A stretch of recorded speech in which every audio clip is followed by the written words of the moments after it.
Kitab langit bagian matahari yang ada di telapak tanganmu mampu menyerap segala kesaktian yang sumbernya dari api, seperti ajian laras geni milik Banas Ireng.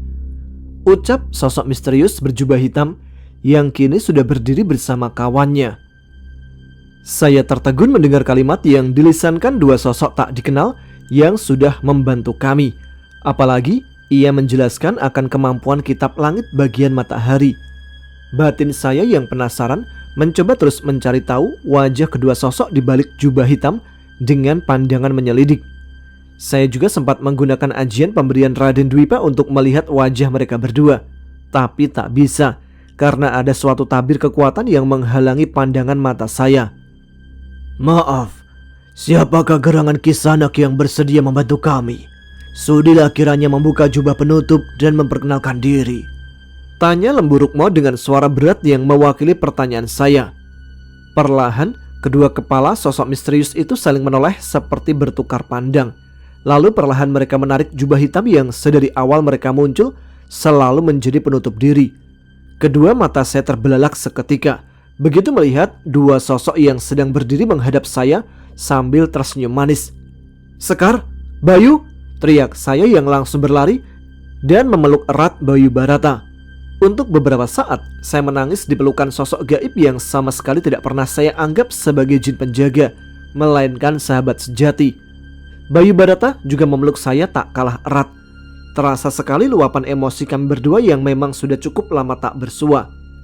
Aku bahagia sekali, kalian bisa kembali, ucap saya setelah melepas pelukan dengan suara bergetar sambil melempar pandangan ke arah Sekar yang juga menitikkan air matanya. Maafkan kami berdua, Kang Mas. Kami tidak bisa mendampingimu sekali lagi saat kau terpuruk dalam kesedihan karena deraan tiap masalah. Aku bahkan sempat meratap saat melihatmu bertarung melawan saudaramu sendiri lewat cermin panggilan sukma milikku, kata Sekar seraya mengelus lengan saya. Daya kami tidak mampu untuk menentang perintah Baginda penguasa gaib Tanah Pasundan, Raden. Baru sesaat yang lalu, Sang Baginda memberikan perintah untuk mengizinkan kami kembali guna menolongmu, tambah Bayu Barata dengan kedua mata masih basah. Saya tersenyum senang sambil menganggukkan kepala begitu mendengar penuturan dua sahabat. Bagi saya, hari ini adalah hari terbaik yang pernah saya alami. Aku tidak mempermasalahkan kepergian kalian setelah tahu bahwa kalian semua sedang dilatih. Sungguh aku sangat bersyukur atas kekuasaan Allah Subhanahu wa Ta'ala yang masih mengizinkan kita untuk bertemu kembali, jawab saya dengan senyuman sumringah yang mengembang. Saya menyeka kedua mata dan berbalik menghadap ke arah Lembu Rukmo dan Arya. Kedua sosok berlainan alam itu nampak tersenyum. Baru kali ini saya melihat moncong Lembu Rukmo melebar ke samping, menampilkan deretan gigi-gigi putihnya yang rapi berbaris. Ente coba bayangin kerbau senyum deh, Bre. Lucu ngeliatnya, Bre. Terima kasih atas bantuanmu, Lembu Rukmo. Sungguh tidak ada kata selain terima kasih yang patut aku ucapkan. Lo juga, Ar. Thanks banget ya. Akhirnya gue bisa melenyapkan sosok jahat yang mungkin akan mengganggu manusia lain setelah Anggi, ucap saya ke Lembu Rukmo dan Arya. Aku pun sama berterima kasih, Titisan Jagatirta. Banas Ireng memang sudah lama menjadi incaranku, Titisan Jagatirta. Jika tidak terjebak di daerah kekuasaannya tadi, niscaya aku pasti sudah menusuk perut buncitnya dengan kedua tandukku, sahut Lembu Rukmo sambil menundukkan kepalanya, lalu melirik nanar ke onggokan daging hitam sisa tubuh Banas Ireng. Baiklah, sekarang lebih baik kita segera kembali ke kamarku. Hari sudah malam. Aku tidak mau ibu sampai curiga melihat pintu kamar masih terkunci dari dalam, pintas saya yang langsung dibalas oleh anggukan kepala semua sosok. Tak lama kemudian, kami semua sudah kembali dalam kamar, bertepatan dengan masuknya mobil Om Hendra ke pekarangan rumah saya. Jin perempuan berpakaian tembus pandang yang menjaga raga saya dan Arya terlihat sangat terkejut saat kami muncul bersamaan dengan bau harum bunga kenanga yang menindih bau mawar. Nimas Linduri seketika berdiri dari posisinya semula yang sedang duduk di lantai dan meraba dada saya. Pandangan saya sempat menatap menyelidik ke arah jin cantik berpakaian menantang itu karena wajahnya menyiratkan raut ketakutan. Tugasku untuk menjaga raga kosong dua pemuda itu telah selesai, Kanda Lembu Rukmo. Sekarang izinkan aku untuk kembali. Tunggu, sambar Sekar sambil melirik tajam ke arah Nimas Linduri, lalu melempar pandangan ke arah raga saya dengan kaos yang sudah tersibak hingga batas dada. Semua sosok termasuk saya langsung menatap Sekar yang melayang mendekati jin perempuan dengan kekuatan jauh berada di bawahnya itu. Pandangan mata Sekar nampak tajam ke arah wajah Nimas Linduri. "Siapa kau?" tanya Sekar dengan nada suara mengintimidasi. Wajah Nimas Linduri seketika memucat dengan kepala tertunduk, tak mau menatap jin wanita berpakaian putri kerajaan yang barusan menanyainya. Aku sahabat Kanda Lemburukmo. Aku mendapatkan tugas untuk menjaga Raga Kosong Dua Pemuda di saat mereka pergi untuk menyelesaikan urusan yang aku tak tahu apa," jawab Nimas Linduri dengan suara sempat tersendat. Lemburukmo terlihat melempar pandangan ke arah saya seperti meminta saya untuk melakukan sesuatu. "Lalu apa yang kau lakukan dengan Raga Kosong Pemuda yang kujaga? Aku melihat gelagat tak elok dari raut wajahmu. Aku tahu jin Pramuria seperti dirimu akan memanfaatkan segala kesempatan. Jika kau sampai berani menyentuh raga pemuda itu, niscaya dengan kelima kuku tanganku akan kurobek wajah mulusmu sekarang juga," ancam Sekar sambil mengacungkan telapak tangan kanan yang kelima kukunya sudah memanjang. Wajah Nimas Linduri semakin memutih mendengar ancaman Sekar. Kedua matanya yang berbulu lentik terbelalak menatap lima kuku panjang yang terhunus tepat sejengkal di depannya. Aku bersumpah hanya melakukan hal kecil saja. Tolong ampuni aku, Nyi," pinta Nimas Linduri sambil mengatupkan kedua telapak tangannya ke depan dada untuk memohon. "Sudah Sekar, lepaskan dia. Aku yakin jin itu tidak melakukan apapun. Lagi pula, ibu akan memasuki rumah dan aku harus segera kembali masuk ke dalam raga," ucap saya ke Sekar dan membuat jin penjaga saya itu terlihat langsung menekuk wajahnya, lalu melayang pergi ke jendela kamar tempat kesukaannya.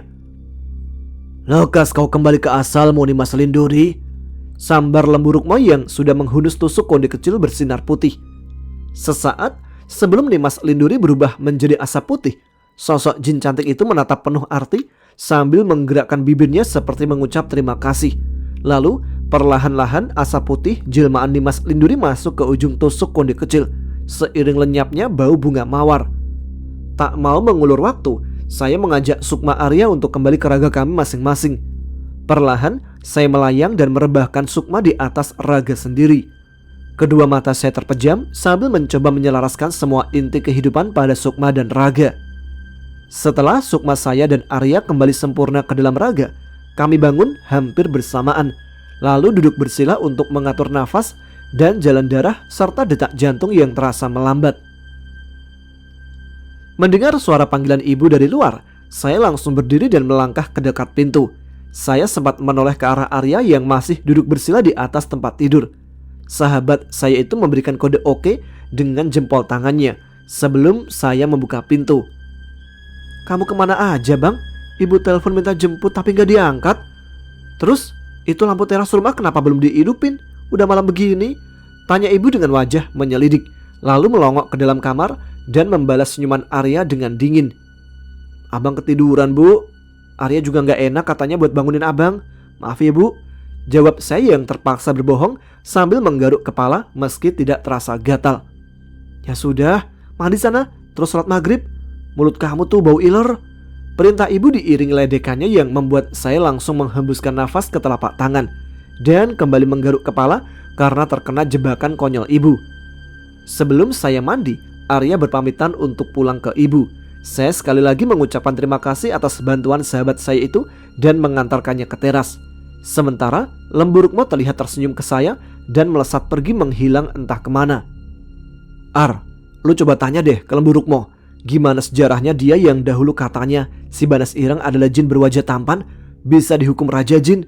Masih penasaran gua, Ar," kata saya ke Arya sebelum masuk ke dalam mobilnya. "Iya, nanti gua tanyain biar kepo lu hilang. Udah gua balik, udah malam nih," jawab Arya sambil melambaikan tangan lalu masuk ke dalam mobilnya.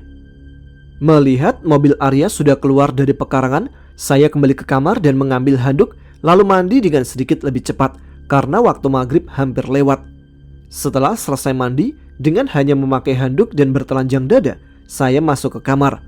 Sekar yang terlihat sedang berbicara dengan Bayu Barata menatap aneh ke arah saya yang sedang memakai boxer. Untuk sesaat, saya yang masih bertelanjang dada merasa risih diperhatikan sedemikian seksama oleh Sekar. Tanpa pikir panjang, saya segera mengambil kaos dari dalam lemari dan hendak memakainya. "Kang Mas, tunggu," Kata Sekar yang membuat saya mengurungkan niat untuk mengenakan kaos. Saya yang tidak mengerti menatap bingung ke arah Sekar yang mulai melayang mendekat. Bayu Barata juga terlihat menatap saya dengan tatapan aneh, seperti sedang melihat ada sesuatu yang salah di tubuh saya. "Kang Mas, apakah kau sempat terluka saat melawan Banas Ireng sebelum kedatangan kami?" Kata Sekar dengan wajah dipenuhi tanda tanya. "Tidak Sekar, aku sama sekali tidak terluka. Aku hanya dijerat hewan gaib aneh peliharaan Banas Ireng. Makhluk itu pun hanya menjerat kedua kakiku." Sanggah saya yang masih tidak paham akan maksud pertanyaan Sekar barusan. "Lalu, mengapa banyak tanda memar di kedua dadamu Kang Mas?" Kata Sekar lagi yang kali ini membuat mata saya membesar. Sontak saya langsung berjalan cepat ke arah cermin yang terpasang di sebelah gantungan baju. Seketika kedua mata saya terbelalak saat melihat 6 buah tanda merah terjejak di kedua dada saya. Ingatan saya langsung kembali ke sosok Nimas Linduri. "Kampret, gua dicupang sama jin," ucap saya lirih sambil menggemertakkan gigi bawah dan atas karena kesal. Semenjak kembalinya Sekar dan Bayu Barata, hidup saya terasa jauh lebih bermakna. Tanpa saya sadari, masalah demi masalah yang dahulu mendera saya dan sempat membuat diri ini terpuruk mulai terselesaikan satu persatu. Sekar dan Bayu Barata sempat menceritakan bagaimana kerasnya masa pengembelengan mereka oleh patih kerajaan gaib Tanah Pasundan, Raden Ranupanca. Tapi mereka bilang hal itu sangat setimpal dengan apa yang sudah mereka peroleh. Saya memang merasakan hawa kesaktian Sekar dan Bayu Barata meningkat pesat. Mereka mengaku diberikan beberapa ilmu kesaktian oleh Raden Ranupanca yang salah satunya telah Sekar gunakan saat menahan ajian Laras Geni milik Banas Ireng hanya dengan telapak tangannya saja. Bayu sendiri sempat menawarkan untuk mengajari saya satu ilmu, tapi dengan halus saya menolaknya. Saya sama sekali tidak berniat untuk menjadi orang sakti. Saya merasa saat ini sudah harus fokus untuk menata masa depan meski tetap harus berurusan dengan hal gaib. Akan tetapi, kembalinya Sekar dan Bayu Barata tidak disusul dengan kembalinya jin penjaga suluh serta Rido. Hanya Rampak Tantra yang ikut kembali ke Bimo. Sedangkan Nyai Lingga, Nyi Laras Abang, dan Naga Saksana ternyata masih harus menimba ilmu di kerajaan gaib Tanah Pasundan.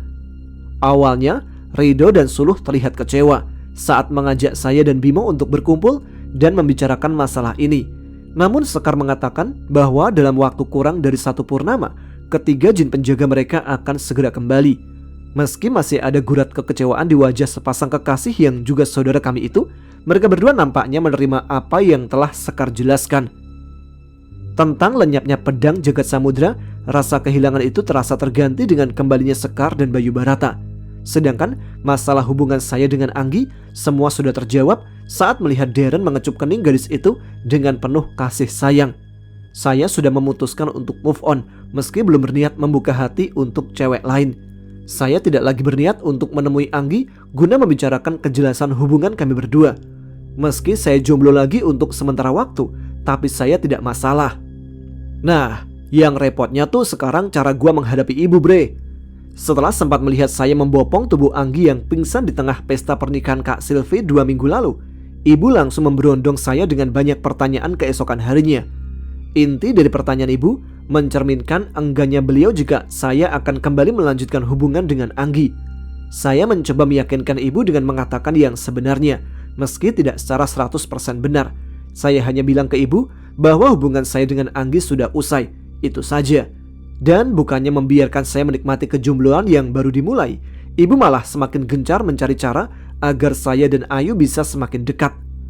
Beberapa kali saya dipaksa ibu untuk menemani Ayu atau memerintahkan saya untuk melakukan sesuatu yang membutuhkan bantuan saran seorang cewek. Dan sosok cewek yang dipilih ibu siapa lagi kalau bukan Ayu. Seperti saat ini, saya disuruh ibu belanja sayuran ke Giant gara-gara saya minta dimasakin sayur asam kuning lengkap dengan irisan jeruan sapi. Saya sempat bertanya mengapa harus belanja di Giant, padahal ada tangga yang berjualan di dekat rumah kami, dan tukang sayur keliling pun saban pagi pasti lewat. Tapi jangan panggil ibu gua Bu Sumi, bre. Segala macam alasan diberikan ibu sebagai jawaban. Dari mulai tetangga saya yang menjual sayuran ada acara keluarga lah, sampai beliau bilang tukang sayur yang biasa keliling istrinya lagi lahiran. Jelas-jelas saya tahu Bang Baim, yaitu si tukang sayur, masih perjaka ting-ting. Karena saya juga sering ngobrol dengannya. Sebab beda usia kami hanya 2 tahun. Kalau sudah begini bre, gua sih cuma bisa mengurut dada doang. Mam, kamu mau yang mana jeruan sapinya? Tanya Ayu yang membuat lamunan saya buyar seketika. Saya memberikan cengiran kuda saja saat Ayu menatap saya yang masih setengah terkejut. Yang mana aja yuk, gua gak ngerti. Lu yang cewek pasti lebih ngerti kan? Kata saya balik bertanya. Ayu hanya tersenyum, lalu mengambil sebungkus daging berisi jeruan sapi pilihannya. Setelah lengkap membeli apa yang dipesan ibu, kami pun segera berjalan ke kasir untuk membayar apa yang sudah ada di dalam kereta dorong. Aku seneng deh bisa belanja sama kamu, kata Ayu saat kami melewati stand buah-buahan. Apa bedanya yuk? Belanja kan sama aja, mau ditemenin siapa juga? Jawab saya yang masih terus mendorong troli. Beda buat aku, karena baru pertama kalinya aku belanja bareng kamu. Jawaban Ayu terdengar lirih, seperti sengaja tidak ingin suaranya sampai di telinga saya. Setelah selesai menjalankan tugas dari ibu, kami pun pulang ke rumah dengan mengendarai mobil milik Ayu.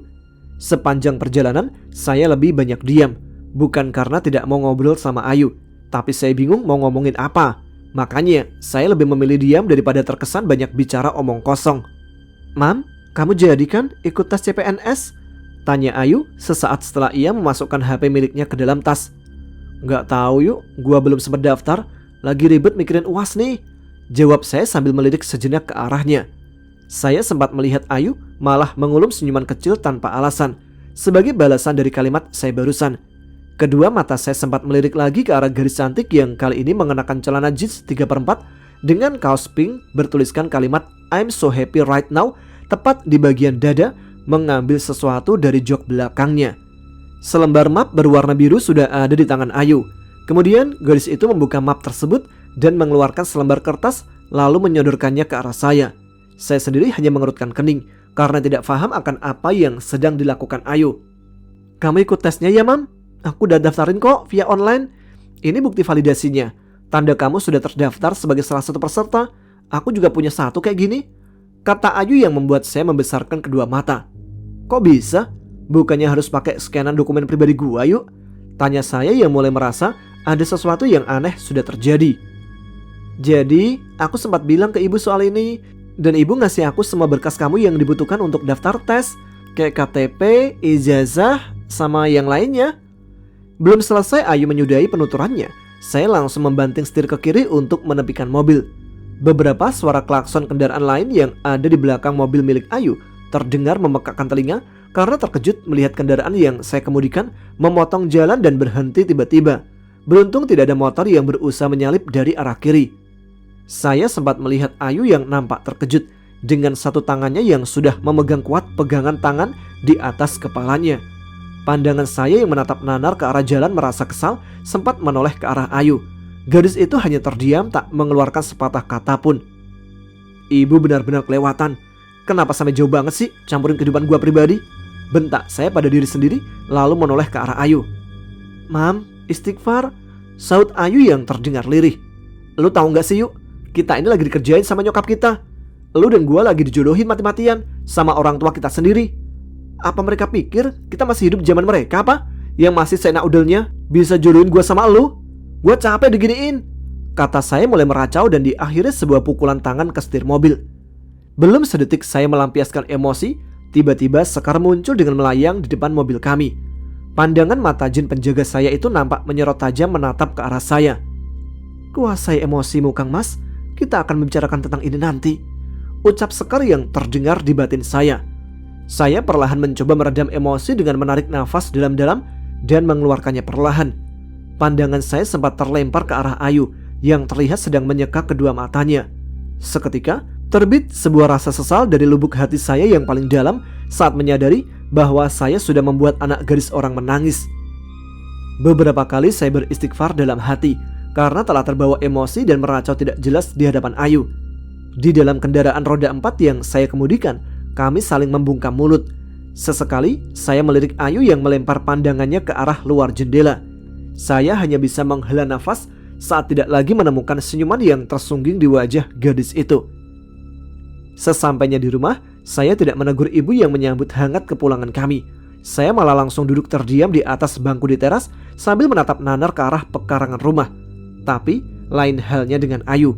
Gadis itu terlihat berusaha sekali menyembunyikan segala hal yang telah terjadi di antara kami. Ayu terdengar memutarbalikkan fakta dengan mengatakan bahwa belanja hari ini terasa sangat menyenangkan bagi saya dan dia. Tapi tetap saja Ayu tidak bisa mengelabui ibu, sosok seseorang yang sangat mengenal saya dari lahir. Beliau terlihat menatap saya dengan pandangan menyelidik. Dengan alasan ingin segera belajar memasak makanan kesukaan saya, Ayu akhirnya berhasil membujuk ibu untuk masuk ke dalam bersama dirinya. Tinggallah saya duduk sendiri di teras. Sepertinya hawa jahat Banas Ireng ikut terserap oleh Mukang Mas, ucap Sekar yang muncul secara tiba-tiba di sebelah saya. Saya sempat tersentak kaget mendengar suara Sekar yang terdengar lebih dulu sebelum menyadari kehadirannya. Kening saya berkerut karena bingung dengan apa yang barusan diungkapkan oleh Sekar.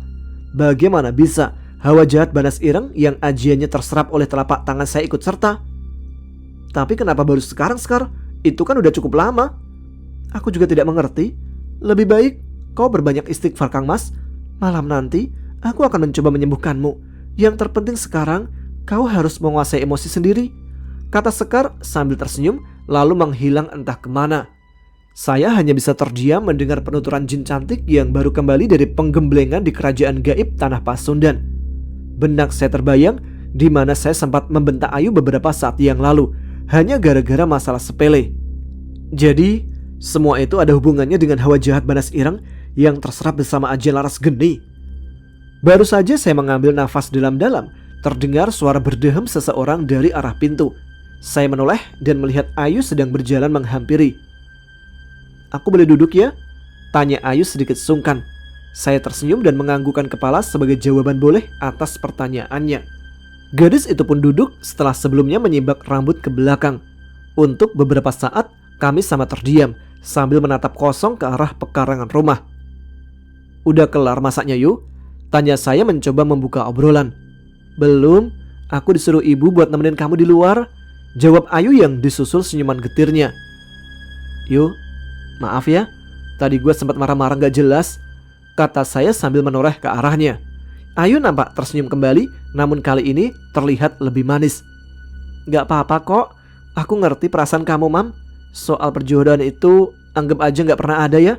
Aku gak mau kamu terbebani karena masalah sepele kayak gitu. Kita mulai aja semua dari awal gimana?" kata Ayu yang diakhiri dengan pertanyaan yang tidak begitu saya mengerti. "Maksudnya apa yuk?" jawab saya dengan balas bertanya. "Maksudnya kita mulai hubungan pertemanan kita dari awal lagi, tanpa harus mikirin tentang perjodohan konyol ibu sama Umi," kata Ayu menjelaskan dan membuat saya menganggukkan kepala. Saya tersenyum mendengar penjelasan gadis itu, lalu menoleh kembali ke arahnya. "Tapi aku mau minta satu hal, boleh nggak?" tanya Ayu lagi. "Selama mintanya nggak macam-macam boleh aja yuk," jawab saya.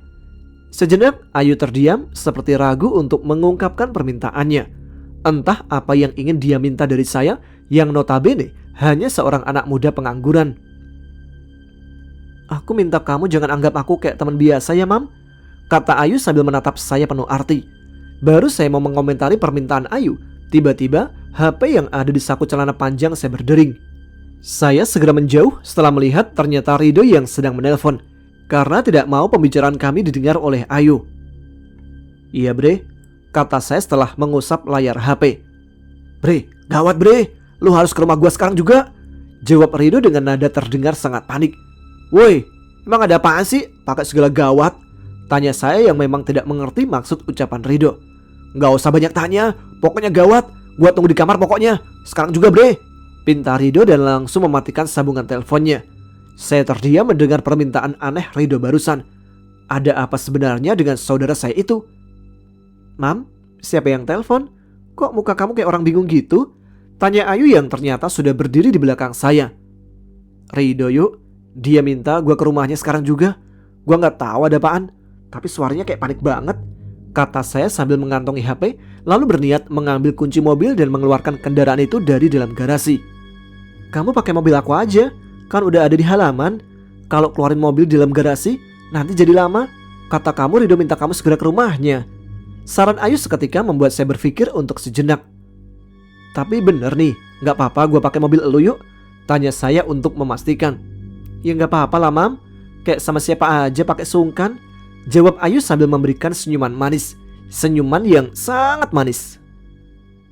Setibanya saya di rumah Rido, saudara saya itu langsung menarik tangan saya untuk segera masuk ke dalam kamar dan membanting pintunya. Di dalam ternyata sudah ada Bimo yang sedang duduk termenung dan Rampak Tantra nampak melayang di belakangnya sambil menyilang dua tangan di dada. Sesaat saya melempar pandangan ke arah mereka berdua, lalu menatap Rido yang wajahnya terlihat panik. Entah kenapa, saya merasa ada sesuatu masalah cukup pelik yang sudah terjadi setelah menatap wajah Rido. Sebenarnya ada apaan sih guys? Kenapa kayaknya gue ngerasa ada masalah ya? Tanya saya ke Rido dan Bimo. Rido sendiri hanya menatap kosong ke arah depan, dengan posisi sudah duduk di lantai dan menyandarkan punggungnya di tembok kamar. Bimo yang sedang termenung hanya menatap saya untuk sesaat, lalu menarik nafas dalam-dalam dan mengeluarkannya secara perlahan. Lu tanya sendiri sama Rido, Mam, kata Bimo sambil berdiri, lalu melangkahkan kedua kaki menuju pintu. Lu mau kemana, Bim? Tanya saya ke Bimo dan membuat pemuda itu menoleh. Balik, kepala gua pusing, jawab Bimo singkat, lalu meneruskan langkah kaki untuk keluar dari kamar Rido, disusul Rampak Tantra yang terus melayang di belakangnya. Saya yang melihat raut kekecewaan muncul di wajah Bimo hanya bisa mengerutkan dahi karena kian merasa ada sesuatu yang telah terjadi di antara mereka berdua.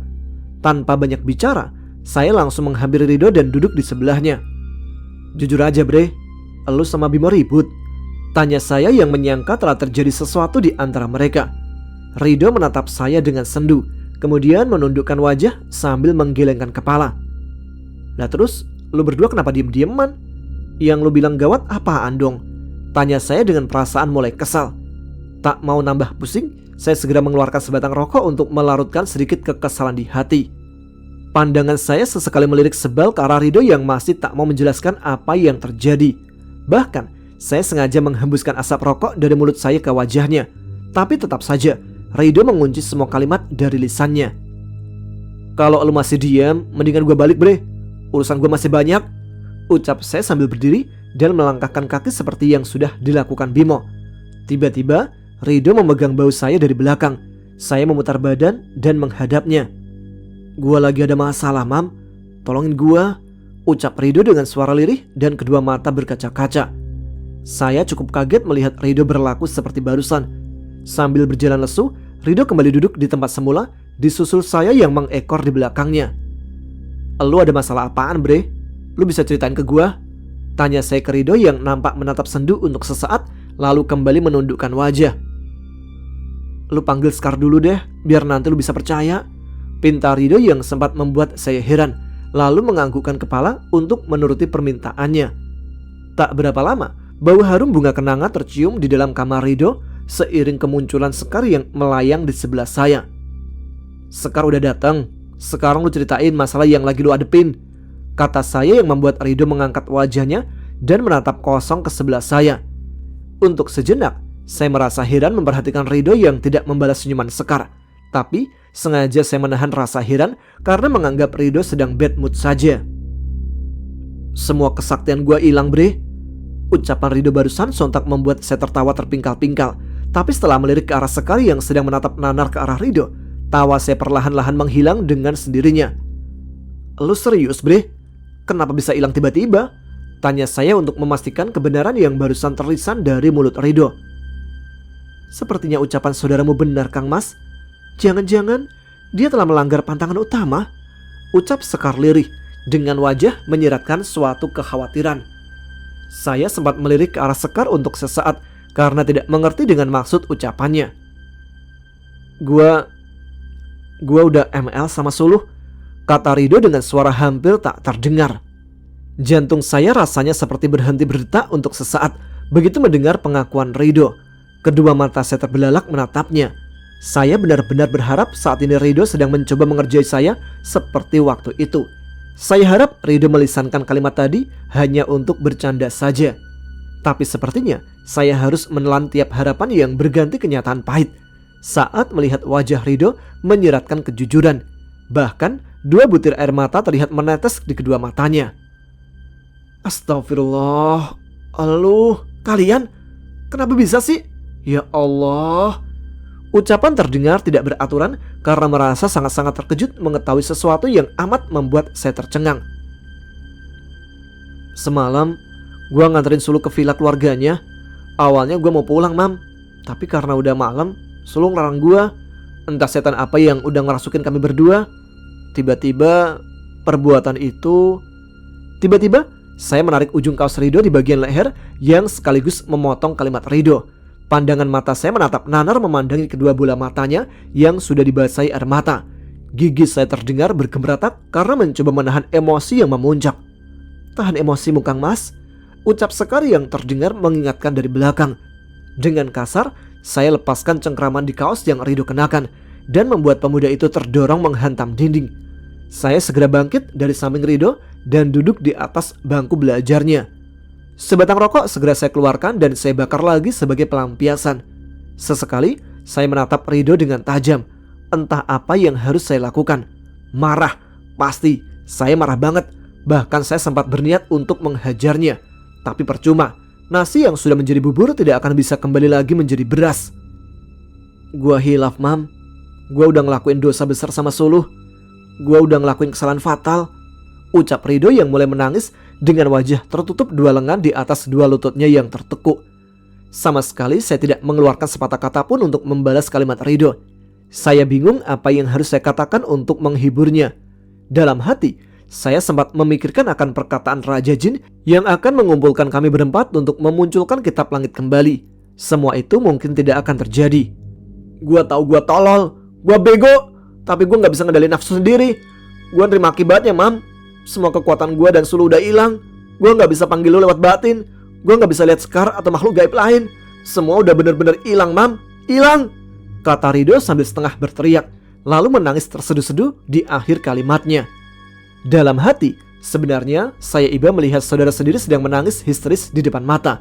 Saya hanya bisa menarik nafas dan menyesali semua yang sudah mereka lakukan.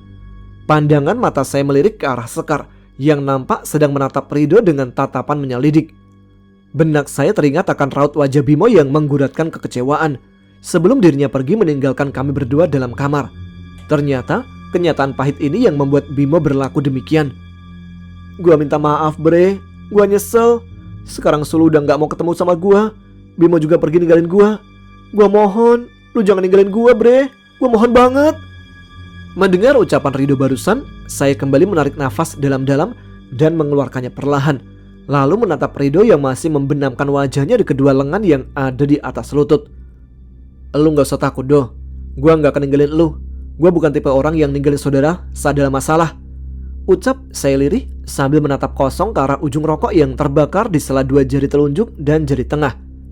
Rido untuk sesaat mengangkat wajahnya dan menatap saya dengan wajah kusut dengan kedua mata basah. Perlahan dia menyeka kedua matanya dan merebahkan diri di atas tempat tidur. Saya sempat melihat tatapan mata Rido kosong menatap langit-langit kamar. Sesekali saya masih bisa mendengar isak tangisnya yang membuat ia menekuk tubuh membelakangi saya. Perlahan saya mulai bangkit dari bangku belajar dan melangkah mendekati tempat tidur, lalu duduk di samping Rido. "Emosi saudaramu terasa sangat tidak stabil, Kang Mas. Aku harap kau tidak meninggalkannya seorang diri saat seperti ini. Jika boleh aku beri saran, minta bantuan Bayu Barata untuk mengawasi saudaramu Suluh. Aku yakin kondisinya akan jauh lebih buruk," ucap Sekar yang membuat saya tersentak. Tanpa banyak bicara, saya langsung memanggil Bayu Barata dalam hati. Suara auman harimau terdengar jelas di dalam kamar Rido seiring munculnya sosok pemuda gagah berpakaian pendekar masa silam. Melihat Bayu Barata sudah muncul di hadapan saya segera meminta dia lewat batin untuk mengawasi Suluh sesuai dengan saran yang diberikan oleh Sekar. Bayu Barata nampak tersenyum dan menganggukkan kepalanya sekali, lalu langsung menghilang dan menjalankan tugasnya. Saya kembali menarik nafas dalam-dalam dan mengeluarkannya perlahan. Pandangan mata saya kembali melirik ke arah Rido yang masih meringkuk membelakangi saya. Ingatan saya kembali ke kalimat Sekar beberapa saat yang lalu tentang pantangan utama. Saya mulai mengerti maksud dari kalimat jin penjaga saya itu. Pantangan utama yang sudah dilanggar Rido dan Suluh kemungkinan adalah melakukan zina. Benak saya juga kembali terbayang saat Raden Dwipa menyelamatkan saya dan Anggi dari perbuatan keji seperti yang sudah diperbuat oleh Rido dan Suluh. Sayangnya, keberuntungan itu tidak memihak ke kedua saudara saya. Jika saja ketiga jin penjaga mereka sudah kembali, saya yakin Suluh dan Rido tidak akan melakukan hal keji itu. "Bre, Malam ini lu nginep di rumah gua aja ya? Ajak saya dengan suara lirih ke arah Rido yang sepertinya sudah menguasai emosinya. Perlahan Rido bangkit dan menatap kosong ke arah lantai. Wajahnya sama sekali tidak menyiratkan semangat hidup. Entah apa yang saat ini sedang dipikirkan Rido. Yang pasti saya merasa iba melihatnya dalam kondisi seperti itu. Bre, lu dengerin gua.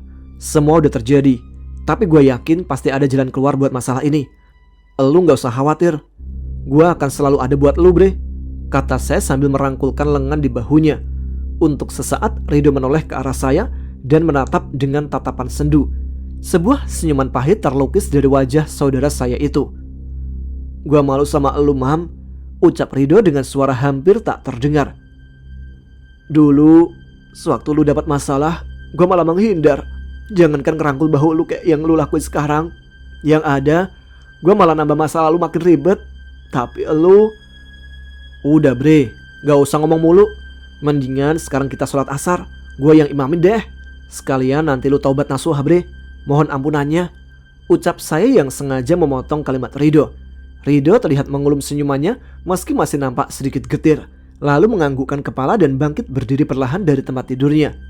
Saya sempat melirik ke arah Sekar yang masih melayang di dekat kami. Seulas senyuman manis penuh arti tersungging di wajah cantiknya. Tiba-tiba Sekar membelalakkan kedua mata dan melempar selendang emasnya ke arah jendela kamar Rido. Sebuah ledakan gaib disusul suara jerit kesakitan samar terdengar saat ujung selendang emas milik Sekar mengenai sudut jendela kamar Rido. Saya yang melihat dan mendengar kejadian tersebut segera berdiri setelah melepaskan rangkulan dari bahu Rido.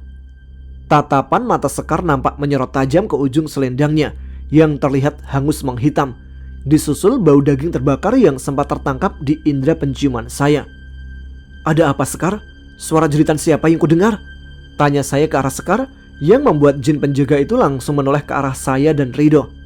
Seperti yang sudah kuduga sebelumnya, ada yang memanfaatkan situasi ini, Kang Mas, jawab Sekar dengan suara bergetar. Siapa yang kau maksud, Sekar?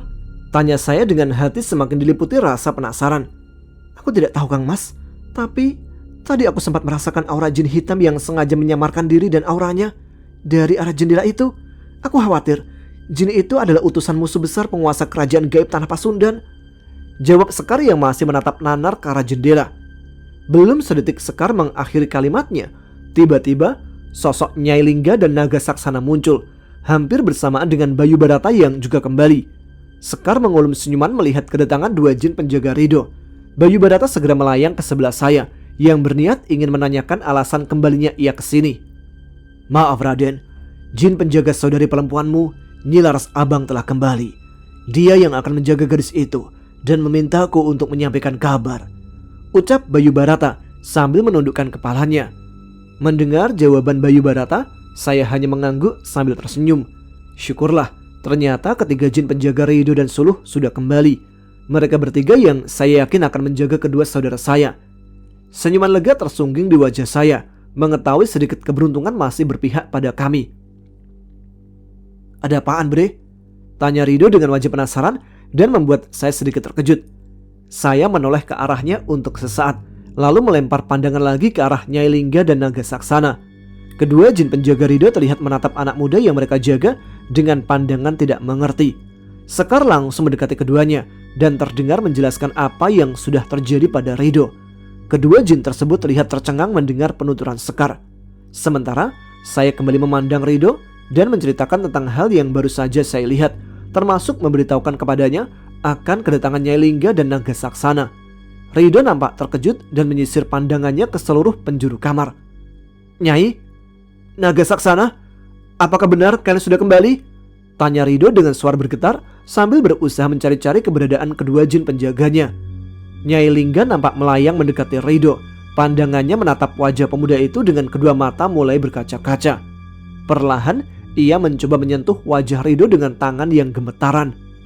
Mengapa kau lakukan hal kotor seperti itu, Nak Rido? Seharusnya senyuman manismu yang menyambut kembalinya kami, bukan wajah sendumu dan air mataku yang keluar, ucap Nyai Lingga dengan kedua mata mulai basah. Saya yang mendengar ucapan Nyai Lingga ikut merasakan perih di dalam lubuk hati. Untuk sesaat Rido tertegun dan menatap kosong ke depan sambil memegang pipinya sendiri.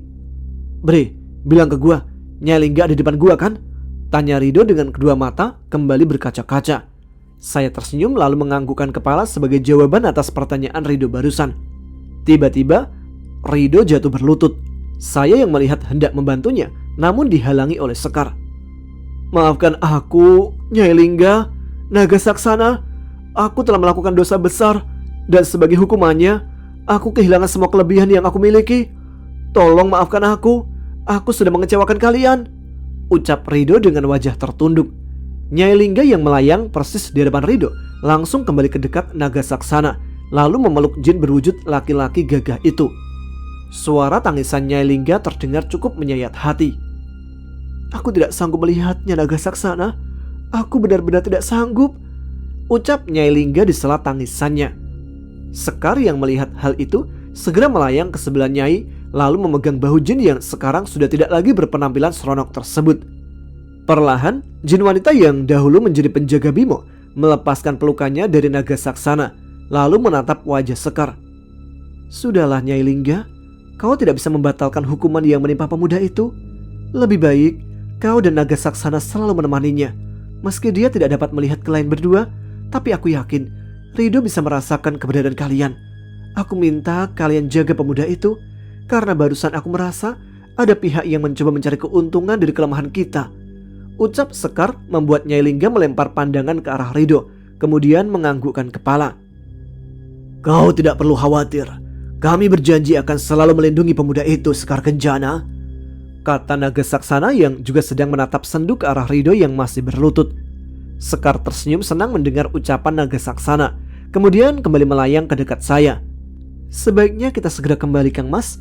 Kau urungkan niat untuk menemani saudaramu, karena sudah ada Nyai Lingga dan Naga Saksana yang akan melindunginya. Lagi pula, malam ini aku harus melenyapkan sisa hawa jahat banas ireng di tubuhmu. Selain itu, ada suatu hal penting yang harus kita bicarakan, kata Sekar yang memberikan saran. Sejenak saya melempar pandangan ke arah Rido. Sebenarnya saya tidak enak hati untuk menyampaikan apa yang Sekar sarankan. Akan tetapi, mengingat ada dua hal penting yang disebutkan oleh Sekar, dengan sangat terpaksa saya harus membatalkan niat untuk menemani Rido. Dengan melangkah perlahan, saya menghampiri Rido. Saya membantunya bangkit dari posisi berlutut, kemudian mengajak saudara saya itu untuk kembali duduk di atas tempat tidur. Dengan sangat hati-hati, saya mengutarakan apa yang sudah disarankan oleh Sekar ke Rido. Iya Bre, gua gak apa-apa kok. Lu mendingan turunin Sekar. Gua yang seharusnya minta maaf karena gak bisa bantu lu lagi, ucap Rido sambil memasang senyuman yang sedikit dipaksakan. Saya menganggukkan kepala kembali, lalu bangkit setelah menepuk bahu Rido untuk memberikan dukungan. Dengan wajah serius, saya berjalan mendekati Nyai Lingga dan Naga Saksana. Aku mohon, lindungi saudaraku dari apapun yang mencoba mencelakakannya. Jangan pernah tinggalkan dia sendiri. Jika ada sesuatu, tolong beritahu kami. Aku berjanji kami akan segera datang untuk membantu, pinta saya ke kedua jin penjaganya Rido. Baik Nyai Lingga dan Naga Saksana, keduanya serempak menganggukkan kepala pertanda meluluskan permintaan saya. Dengan sangat berat hati, saya berpamitan ke Rido dan dua jin penjaganya. Di dalam mobil milik Ayu, saya seringkali termenung memikirkan kejadian yang sedang menimpa kami. Mengapa selalu saja ada ujian untuk kami berempat? Ya Allah, ya Rob, hamba mohon beri kami kekuatan untuk melewati tiap ujianmu, ucap saya dalam hati. Sesampainya di rumah, saya tidak lagi menjumpai Ayu di sana. Hanya ada ibu yang terlihat sedang menunggu saya di depan teras. Hari sudah menjelang petang. Saya sempat melirik jam tangan yang menunjukkan pukul 4 sore. Kamu lama amat main ke rumah Rido bang. Kapan aja sih? Ayu sampai pulang naik taksi tadi, tanya ibu dengan tatapan tajam. Ada sedikit masalah bu. Nanti abang telepon Ayu deh. Abang mau sholat asar dulu, jawab saya tanpa berani membalas tatapan mata ibu, dan langsung masuk ke dalam rumah. Tanpa mau menunda waktu, saya segera ke kamar mandi untuk mengambil wudhu, lalu kembali ke kamar untuk menunaikan kewajiban. Sekar dan Bayu Barata yang ternyata sudah ada dalam kamar terlihat sedang bercakap-cakap. Selepas melaksanakan sholat asar, saya segera mengambil HP dan hendak menghubungi Ayu. Sebuah lagu jadul dari The Cardigan dengan judul Loveful terdengar sebagai nada sambung pribadi di nomor Ayu. Assalamualaikum, ada apa mam? Terdengar suara Ayu yang memberikan salam. Waalaikumsalam, lu di mana Yu? Kok pulang aja? mobil lu gimana nih? Jawab saya yang langsung disusul pertanyaan lain. Baru telepon langsung nanya aku banyak banget. Jawab Ayu diiringi suara tawanya yang terdengar renyah. Iya, gua mau tanya satu aja deh. Soal mobil lu, gimana? Mau gua anterin sekarang gak? Tanya saya lagi. Kalau gak ngerepotin kamu boleh aja, Mam. Jawab Ayu. Ya udah, lu tunggu di rumah deh. Gua mandi dulu sebentar, terus langsung ke sana. Kata saya ke Ayu. Lalu tak lama kemudian mengakhiri percakapan dengan salam. Saya sempat mengatakan ke Sekar bahwa setelah mandi, saya akan pergi ke rumah seorang gadis untuk mengembalikan mobil yang dipinjamkannya. Sekar menganggukkan kepala dan berpesan agar saya segera kembali ke rumah untuk membicarakan sesuatu yang menurutnya cukup penting. Sesampainya saya di rumah Ayu, saya bertemu dengan Bu Aisyah yang biasa dipanggil Umi oleh gadis itu. Kami sempat bercakap-cakap sebentar, hingga akhirnya Bu Aisyah pamit untuk mandi. Sebenarnya saya merasa Bu Aisyah seperti sengaja memberikan kesempatan agar saya bisa ngobrol berlama-lama dengan putrinya. Karena ada suatu hal yang lebih penting sedang menunggu di rumah, saya pun memutuskan untuk berpamitan ke Ayu. Kamu serius mau pulang naik taksi, Mam? Kenapa nggak aku antar aja sih? Udah malam tau, Mam? Kata Ayu yang saya balas dengan senyuman. Nggak usah yuk, lu udah pinjemin gua mobil tadi. Masa harus ngerepotin lu lagi sih buat nganterin gua balik? Ih, kamu mah masih gitu aja ke aku, Mam. Masa sama calon suami aku harus ngerasa direpotin? Jawab Ayu yang membuat saya membesarkan kedua mata. Ayu sendiri tertawa kecil melihat reaksi saya yang terkejut mendengar jawabannya barusan. Bercanda, Mam, gak usah diambil hati. Tapi lucu juga sih lihat muka kamu yang kaget tadi, kata Ayu sambil sesekali masih tertawa. Untuk sesaat saya melihat wajah Ayu yang menatap dengan penuh arti. Sebelum pergi dari rumah keluarganya, Ayu sempat mengantarkan hingga ke depan gerbang dan menemani saya menunggu taksi. Kalau dari sini agak susah nyari taksi, Mam. Mau gak mau kamu harus jalan kaki ke pertigaan depan. Sebentar deh, aku ambil sweater dulu di dalam. Nanti aku antar kamu ke depan. Gak usah yuk, lu gak usah nganterin gua. Cuma jalan ke depan doang kok. Lagi pula udah maghrib. Ya udah, gua jalan aja ke depan sekarang ya. Ngomong-ngomong, makasih pinjaman mobilnya, kata saya ke Ayu sekaligus menghentikan niatnya untuk mengambil sweater. Dengan diiringi senyuman manis gadis itu, saya mulai berjalan meninggalkan rumahnya. Sebenarnya ingin pulang dengan menggunakan jasa taksi hanya alasan saya semata. Saya berniat memanggil Bayu Barata untuk membawa saya pulang ke rumah. Tapi melihat jalan yang saya telusuri masih ramai dengan kendaraan roda 4 dan roda 2 yang melintas, mau tak mau saya harus mencari tempat di mana tidak ada orang lain yang melintas. Saya terus melangkah menyusuri jalan sambil mencari-cari di mana kiranya saya bisa memanggil Bayu Barata. Hingga akhirnya saya tiba di depan rumah keluarga Anggi. Saya sempat menoleh ke rumah bercat putih itu meski masih terus berjalan. Untungnya keadaan rumah keluarga Anggi kelihatan sepi. Setelah melewati rumah Anggi, saya melihat sebuah rumah besar yang nampak gelap dan tak terurus. Rumput-rumput dan pohon liar yang tumbuh di halaman rumah itu jelas menandakan bahwa bangunan tersebut sudah lama tak berpenghuni. Kayaknya kalau gua panggil Bayu dalam sana, gak bakal ada orang yang lihat deh, pikir saya dalam benak. Saya sempat melihat ke kiri dan ke kanan sebelum memutuskan untuk melompati pagar rumah kosong itu yang sudah berlumut. Setelah merasa tidak ada orang yang lewat, saya segera menggunakan ilmu meringankan tubuh dan melompati pagar setinggi 2 meter. Jantung saya terasa mau copot saat melihat apa yang saya temui di balik pagar setelah menapakkan kedua kaki di dalamnya. 4 sosok jin berupa manusia dengan keempat pasang rongga mata tak berbola berdiri berbaris persis sejengkal di depan muka saya. Saya sendiri sempat jatuh terduduk karena terpeleset menginjak tanah basah saking kagetnya. Dengan cepat saya berdiri dan membersihkan bagian belakang celana jin hitam dan segera mengeluarkan ajian tapak jagat di kedua kepalan tangan. Pandangan mata saya menatap nanar ke arah 4 jin yang saat ini masih melayang dengan keempat pasang tangan dan sebelah kaki terikat rantai besi hitam. Kondisi mereka nampak mengenaskan. 4 sosok jin itu berupa sepasang manusia dewasa, laki-laki dan perempuan yang berusia di kisaran setengah abad. Sedangkan 2 sosok lain menjelma menjadi sosok seorang gadis muda dan sosok anak kecil berusia sepantaran dengan adik perempuan saya, Ayu. Semua sosok tersebut melayang telanjang tanpa ditutupi sehelai benang pun. Seluruh tubuh tiap-tiap sosok nampak dipenuhi luka cambukan hingga dagingnya yang terlihat menganga mengucurkan darah merah. Samar-samar saya mendengar suara lirih yang meminta tolong dari tiap mulut mereka. Yang saya heran, saya sama sekali tidak merasakan hawa jin dari keempat sosok itu. Lalu, apakah mereka ini hantu? Tiba-tiba, keempat sosok tersebut berteriak bersamaan saat rantai hitam yang mengikat tangan dan sebelah kaki mereka tertarik dari belakang. Sontak keempat sosok itu tertarik kencang, menembus pintu rumah yang tertutup rapat dari dalam.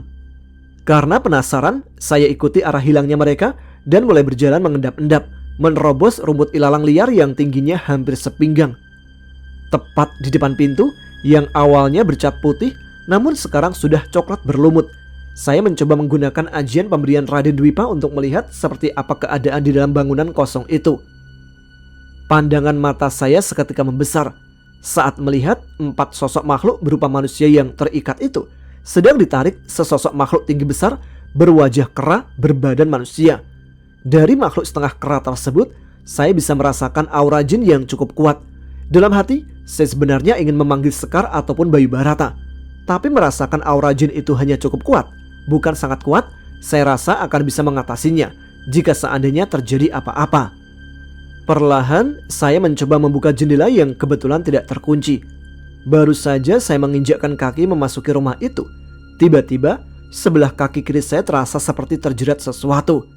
Kedua mata saya seketika membesar begitu melihat rantai hitam sudah mengikat kaki kiri dan menarik tubuh saya hingga terlempar menghantam dinding. Suara jatuhnya tubuh saya menghantam lantai keramik putih berdebu tebal terdengar cukup keras. Saya sempat terbatuk-batuk beberapa kali, merasakan sesak di dada akibat terjatuh tadi, sekaligus sesak karena jutaan debu mengepul mengotori udara pengap. "Lancang! Beraninya kau mencampuri urusan kami, anak manusia!" ucap jin bersosok kera sambil menatap nanar ke arah saya. Kedua matanya yang mencorong merah nampak menyala. Mulutnya yang menyeringai dengan 4 taring besar di bagian gigi atas dan bawah terlihat meneteskan air liur. Kedua tangannya nampak memegangi erat ujung rantai hitam yang mengikat kaki saya. Dengan cepat saya berdiri dan langsung menghantam rantai kaki itu dengan ajian tapak jagat. Suara seperti 2 besi beradu terdengar keras dan menimbulkan percikan api saat telapak tangan kanan saya menghantam rantai hitam dan berhasil memecahkan benda itu. Dengan cepat saya menendang rantai tersebut hingga menjauh. Di hadapan saya, makhluk bersosok kera itu terlihat cukup terkejut mengetahui bahwa lawan yang ada di hadapannya saat ini ternyata mampu mematahkan rantai hitam miliknya.